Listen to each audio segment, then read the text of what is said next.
Hi and welcome back to another video. Excuse the drowned rat look. I got caught in the rain and it was a miserable ride home.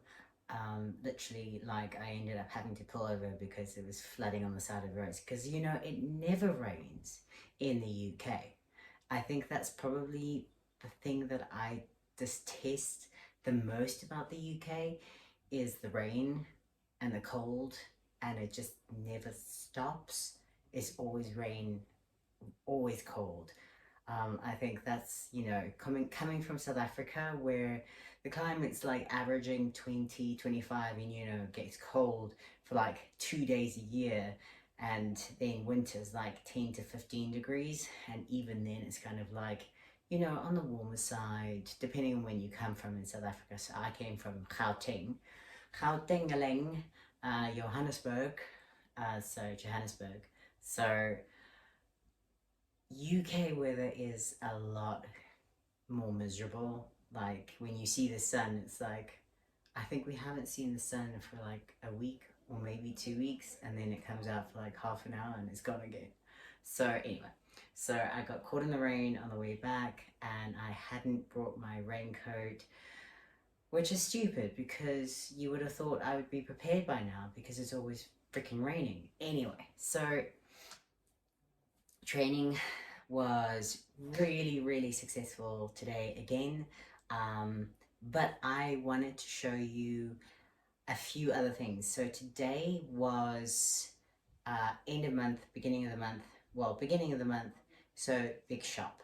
So literally, we buy everything for the entire month generally at the beginning of the month. We have spare freezers so that we can literally buy all our meat and everything in bulk, and then we don't have to shop for the rest of the month because we don't have a car. So it's kind of like if I need to buy anything, it's in my backpack and I have to stop on the way home and then cycle it with it the rest of the way home. So I prefer to do the big shop once a month and then little shops throughout the month for things that that highly perishable items like bananas, because I eat a minimum of 2 bananas a day. So it's a lot of bananas that I go through in a month. So check out the fridge. Get ready for it. Dun dun dun. Okay, so that is literally everything. So I've got a turkey for meatballs, I've got the beef for the meatballs, and I've got a crap load of yogurts for snacking on. I got a new yogurt, which I'm going to try as my post-workout kind of snacky thing. Again, I'm not sponsored by them or anything, but it looks really yummy. So this is per pot, per serving, so 11.5 grams of protein. Great for a little snack. Obviously shy, if you're going to treat it as a meal, you would have to have two of these if you were going to treat it as more of a meal. And carbohydrates per pot, 7.1 grams. So it's one of those ideal post-workout kind of things. I've already obviously meal prepped, so those are out of the freezer because I meal prep and stick half in the fridge, half in the freezer. So those are from the freezer defrosting for the rest of the week. And I've got my egg meals, and I'm cooking at the same time. So this is what my, oopsie. So you've always seen my egg meal that I eat in the morning, my baked oatmeal. You've always seen it cooked. So now you get to see it raw. Oh look, it looks like eggs and oats. So essentially, that is the oat and egg meal that I eat in the morning, which is again 50 grams of egg white powder. I get an organic egg white powder. It actually works out cheaper than liquid egg whites or separating egg whites, which I feel is a bit wasteful when eggs are so expensive in this day and age. It's kind of like liquid gold at this point in time. So it's 50 grams of egg white powder, 2 whole eggs, 2 bananas, 60 to 50 grams of oats, and 20 grams of raisins, at the moment, and then a bunch of liquid in there as well, and salt. I'm not scared of salt. I put a lot of salt in all my meals. So that is what I'm going to be cooking in bulk today. I'm actually going to turn on the oven and get that sorted and going. Right. And then I usually have my oatmeal, but my meatball meal. But today, slightly different. So very seldom do I have something different, but I have a beef joint. And the beef joint is smothered in garlic and salt. And then I've got mushrooms and carrots in the base. And I'm gonna whack up the oven to 220 degrees Celsius. I have no idea what that is Fahrenheit. Put it in, and what I like to do, because I like it quite rare on the right side, on the rear side, so a roast beef joint on the rear side, is for every 500 grams, I put it in for 15 minutes. And so that is 1.2 kilograms. So I will be putting it in for roughly 37, 38 minutes roughly, and that gets it rare, very rare. But I do cover it in tin foil after it's finished cooking, during its rest period, because obviously it's got to rest for almost as long as it cooks for. I usually let it rest for about 13 minutes. And then the tin foil also helps to cook it that little bit further, but I prefer to do it, one of those. I put it in the oven every 15 minutes for every 500 grams, and then let it rest for half of its cooking time at least. So at least 20 minutes, 30 minutes. This one, I've smothered in salt and garlic and mustard. That's really nice. One of my favorite combinations. And I also put liquid in the bottom at the base as well, so that I can make a nice stock with it as well. So that is for dinner tonight. And my serving size is, I do 150 grams cooked weight. So essentially, if that's 1.2 kilograms, let's work it out. Calculator, because my math sucks. So it's 1,200 grams divided by 150, which is my serving. So I'll get exactly 8 servings out of that. So what I do is, once it's cooked, I weigh it out, and then I divide the weight by 8 to get my serving size for me. And that is the ideal serving size for me for my protein intake that I need. And that obviously, so 1.2 kilograms will give me 8 meals, and each cooked weight, raw weight, is 150 grams. Easier than doing cooked weight for this, I feel, because there's so many variables, depending on how long you cook it for. If you like it medium rare or well done, obviously more water is going to evaporate within the meat, and so the weight is going to change. So in this particular case, I do prefer the cooked weight, because, the raw weight, and a lot of the time I prefer the raw weight, just to get a better idea of protein intake.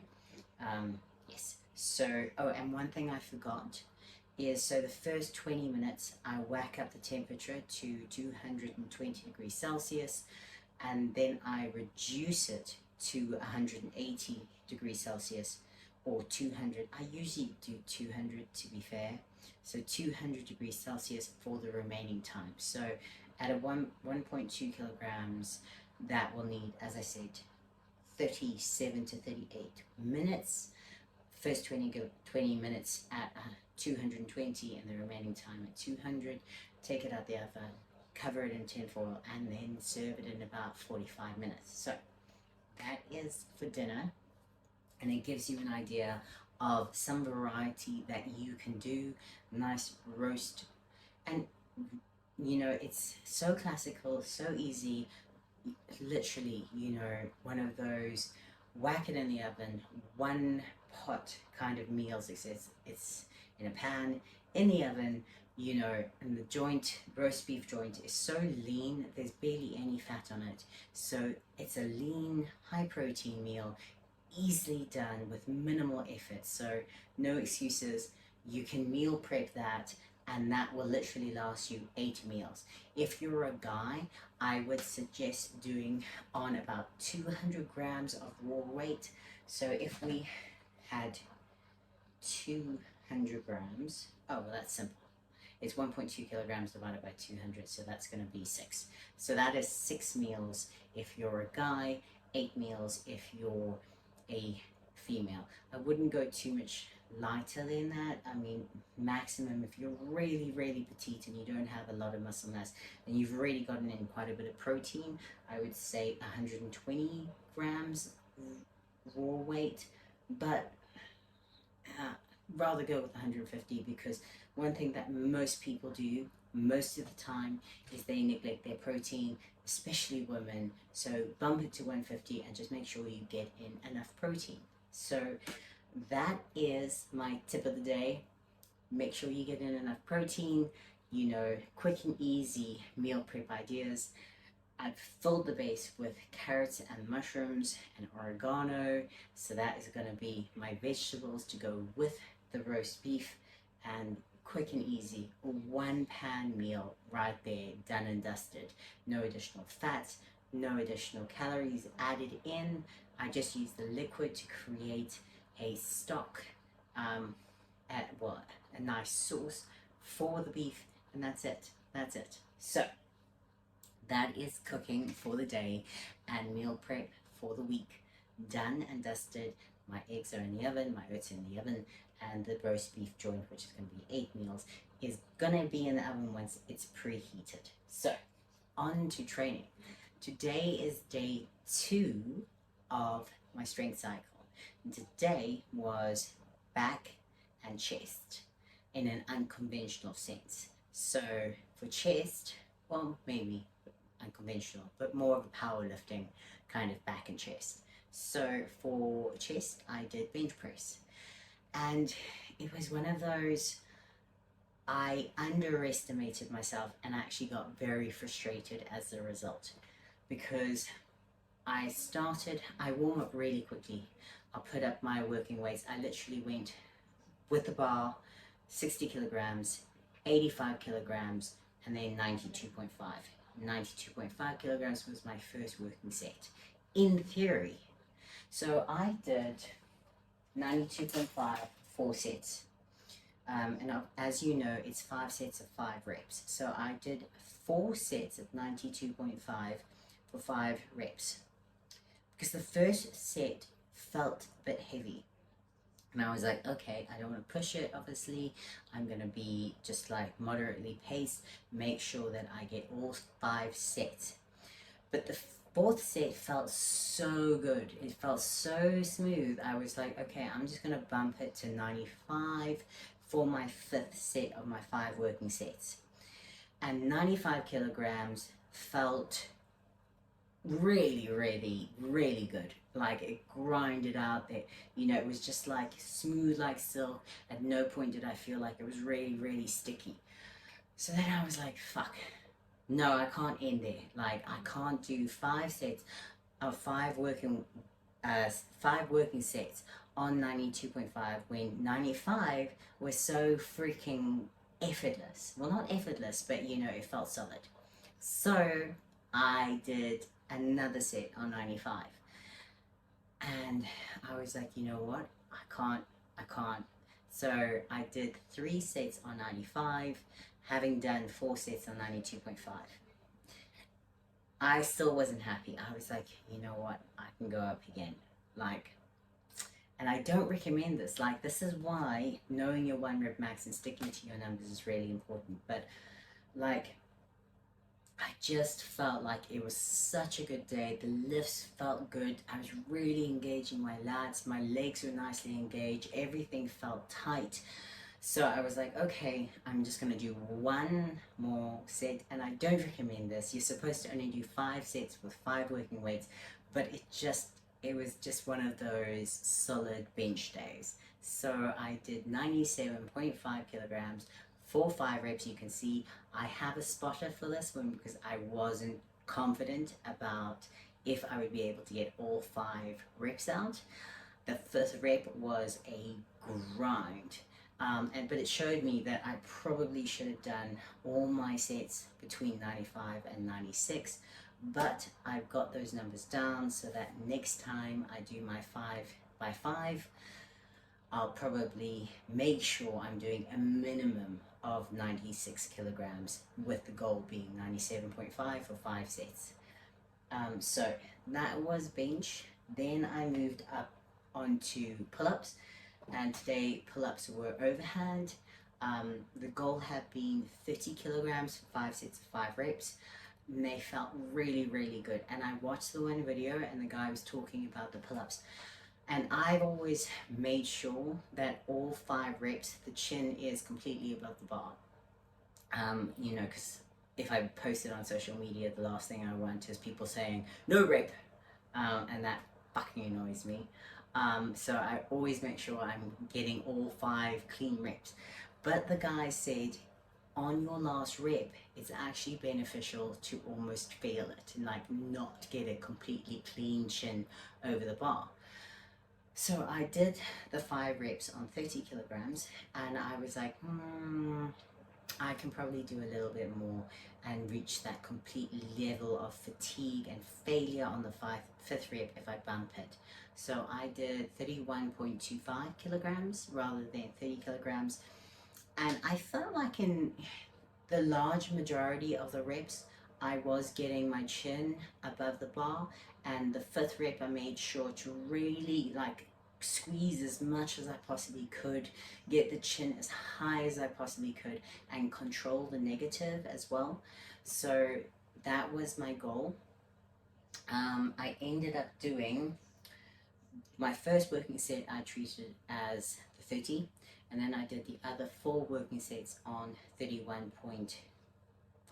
It was 31.25 kilograms, 4 working sets of 5 reps. So that was essentially back and chest strength version.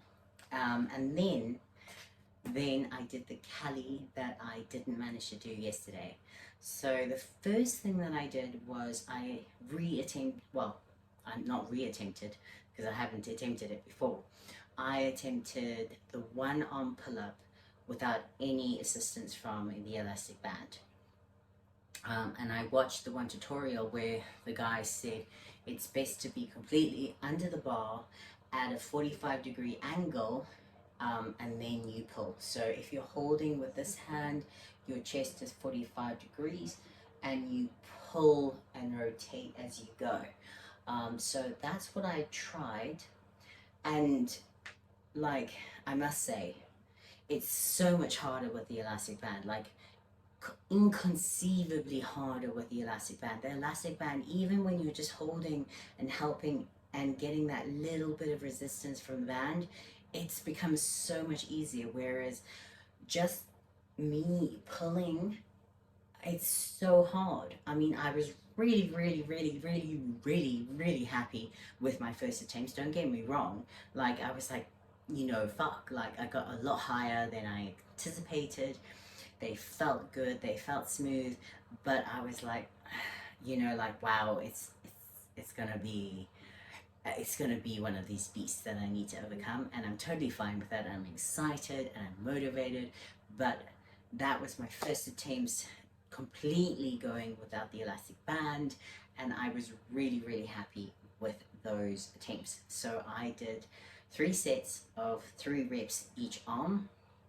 It took quite a bit of time, I admit, to do those 3 reps on each arm, simply because it was just, wow, they're gassy. They're gassy. I'm going to have to put the beef in the oven now. It's preheated. So I did the 3 sets of 3 reps. I took quite a bit of time with this, like more than I had anticipated, simply because it really was taxing. And I think on the last set, I ended up doing elastic band because there was just there was nothing left. I am amazed at how difficult the one-arm pull-ups are. I know that sounds stupid or contradictory, but I was just like, wow, like they're a lot harder than I anticipated, but exciting. And then from there, I did some hip thrusts, so starting to rehabilitate the hamstring. I did single leg hip thrusts with my back on a box, making sure that I get full extension in the hip to really activate the glute and the hamstring, one leg at a time, 8 reps each leg.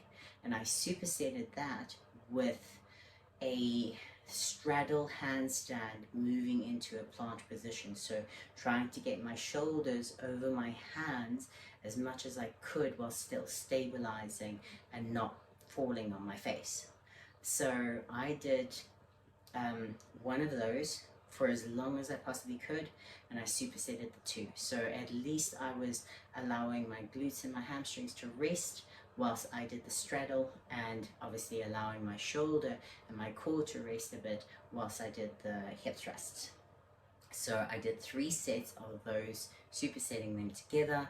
I really was happy with the straddle. I felt like I was getting my shoulders quite a bit over over my hands. When I watched the video, I was like, oh, not quite as much as I thought in my head, but still happy that I was able to stabilize as much as I did. And then I ended with straight arm press handstands. So this is the second time I've attempted this position. Without, obviously you've seen me do handstands where I've either just kicked straight up, or I've started with bent arms in a frog position, moving into a handstand. So now I'm trying to do a straight arm press, which is essentially, again, I don't know a lot. I'm still learning, figuring this out. So if you know anything better or you have any suggestions, please comment. I'm essentially documenting how I'm learning and my mindset and how I feel the movement should go. So for me, I've already identified that my hamstrings are extremely tight and short, obviously from bodybuilding days. So that is making the position of the straight arm press a lot harder for me, because I just simply can't get, into the position. I can't touch my toes. So for me to literally get into that straight arm position without bending my elbow slightly is quite difficult. And obviously I can't make it look pretty because my hamstrings are so tight. So again, I'm doing the mobility to loosen them up, and working on that in conjunction with the fact that I'm doing this. But I was really happy with how it felt, and the fact that I didn't do them against the wall to brace myself. I did them in the middle of nowhere, so if I failed, I fell on my face. Thankfully, I didn't fall on my face. So overall, I was really, really happy with today. Cycled to gym, cycled home, had to walk a little bit because it was literally like torrential rain and some of the roads were literally flooded. But other than that, got my cardio in. So a solid day 2. I've only got one meal left for the day, which is the roast beef joint, which I'll have in a bit when it's cooked, probably. So that's probably going to be like an hour and a half, including rest. But yes, that is my day 2. I hope you're enjoying the videos. Please comment below, let me know what you think. Any comments, any suggestions, anything you'd like to see from me, let me know. And I hope you've identified some goals that you want to achieve in this 2024, because I've got a laundry list of goals, and I think it's so important. As you know, I keep on saying, and I'll reiterate again and again and again, have goals, because that keeps you motivated and that keeps you disciplined. And you're not always going to be motivated, but if you can create habits that you can sustain long term, and if you have the discipline to adhere to those habits That is what consistency means, and that is how you achieve anything. Because remember, the time is going to pass either way, so you might as well be working towards your goals rather than the time pass and then you reflect and go, oh gosh, I really wish I had started back then. So start. Whatever your goal is, wherever you are in your journey, start and make this your day one, and let's progress together. If you're doing the strength cycle with me, let me know how bench goes, let me know how pull-ups go. If you need advice on pull-ups or bench, let me know and I will do a more in-depth tutorial or video on how I approach each movement. I have already done one on bench, but I will do another one where you can see everything in detail, and once I've got my lapel and video and everything sorted for the gym. So I hope you have an amazing day, night, morning. You're awesome. Keep me posted and let's get strong together.